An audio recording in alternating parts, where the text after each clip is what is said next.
Bom dia, eu quero pedir um minuto de sua atenção e, se você me permite, eu quero trazer para você uma palavra de paz, de vida e de esperança.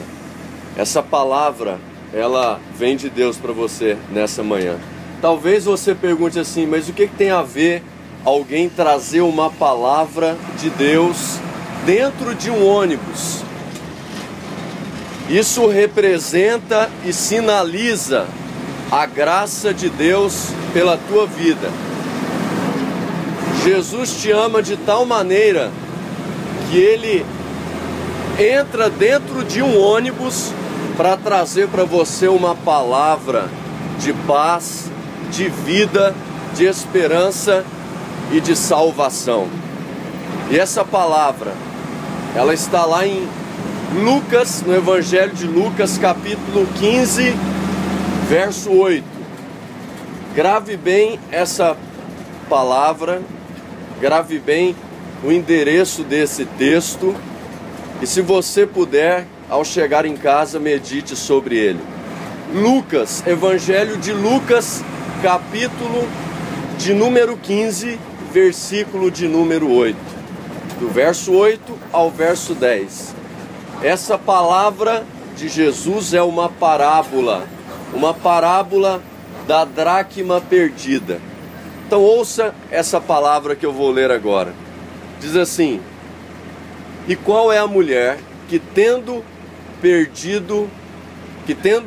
10 dracmas e perdendo uma, não acende a candeia, não varre a casa e a procura diligentemente até encontrá-la?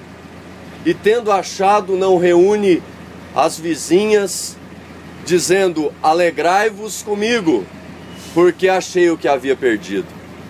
Assim também diz o Senhor Jesus: todo pecador que se arrepende, nos céus haverá festa por ele.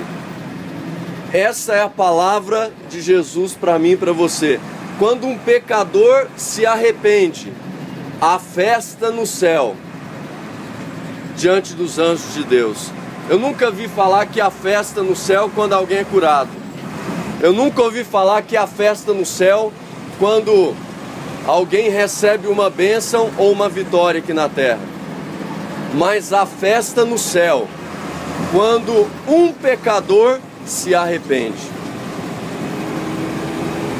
Essa parábola de Jesus, ela é dicotômica, ou seja, há uma duplicidade nessa parábola. Por quê? Jesus aqui, ele está falando para os religiosos e ele está falando também para os pecadores. Então, a mesma parábola, ela vai trazer uma palavra de revelação para uns e uma palavra de mistério oculta para os outros. Esse outro grupo de pessoas eram os religiosos da época. Quem eram os religiosos da época? Os fariseus, os escribas, os doutores da lei que estavam fechados para o Evangelho.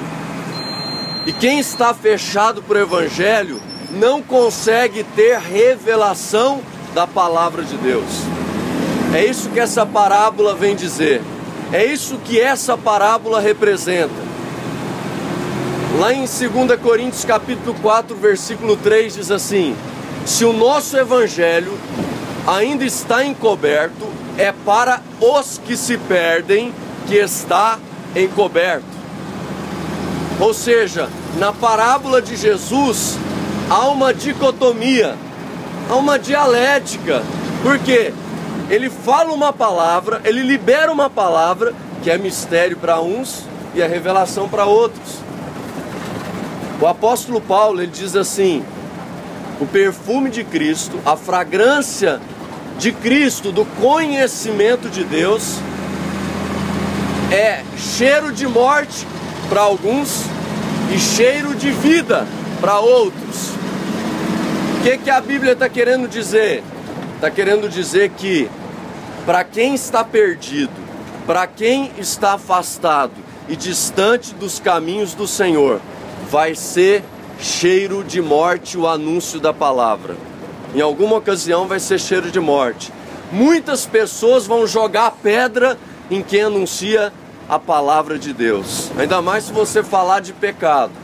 Se você anunciar coisas que estão relacionadas à sua conduta e à sua personalidade. Coisas que fazem parte da sua vida, que contrapõem a palavra, a referência, o paradigma maior das Escrituras. Ou seja, Deus ele deixou um referencial de conduta, de fé.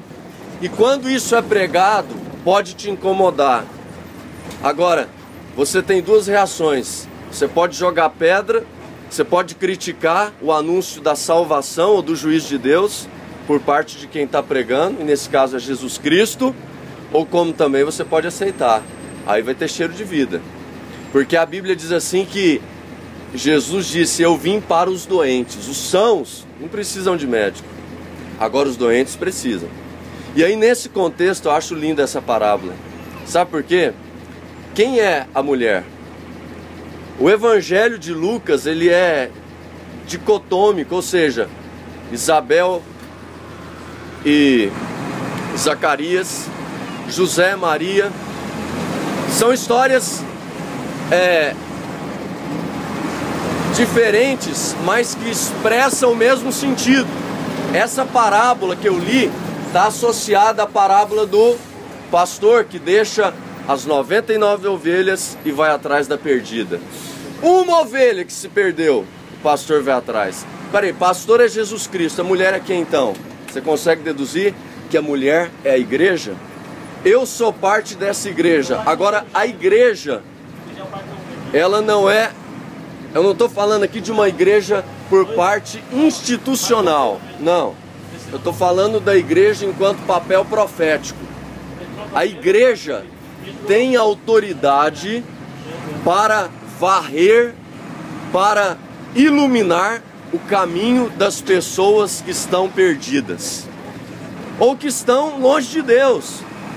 Eu posso ter nascido, eu nasci fora do Evangelho, nunca bebi, nunca fumei, mas nasci afastado, não conhecia a palavra. Um dia eu aceitei a Jesus no momento de muita aflição da minha vida. Eu tinha 15 para 16 anos, tomava remédio controlado, tinha epilepsia, mas Jesus me curou. Jesus me curou. E é por isso que eu estou pregando esse evangelho para vocês. Eu não conseguia nem estudar. Hoje eu estou na minha segunda formação acadêmica. Por quê? Porque Jesus me curou. Porque um dia Jesus levantou uma pessoa que representava a igreja, não enquanto instituição, mas como papel profético. Jesus levantou alguém para falar da palavra, para me mostrar o caminho. E Jesus disse: eu sou o caminho, a verdade e a vida. Ninguém vem ao Pai senão por mim. Só Jesus é o mediador. Só Ele pode te dar a salvação. E agora, Jesus, através dessa parábola, está dizendo: a igreja pode, a mulher procura com diligência, ou seja, ela usa a luz e ela usa a vassoura, está na parábola. As casas daquela época eram casas sem janelas. E a dracma, alguns estudiosos dizem que eram parte de um acordo que a mulher fazia, do dote. E aquela moeda era preciosa para a mulher. Jesus usa um recurso conhecido da época para mostrar algo desconhecido. Parábola é isso. Relação de algo conhecido para mostrar algo desconhecido. É a mesma coisa de eu falar sobre rodoviária do Tietê. Em tempo de fila, de superlotação, é difícil você comprar um bilhete para dar acesso ao metrô. Jesus poderia usar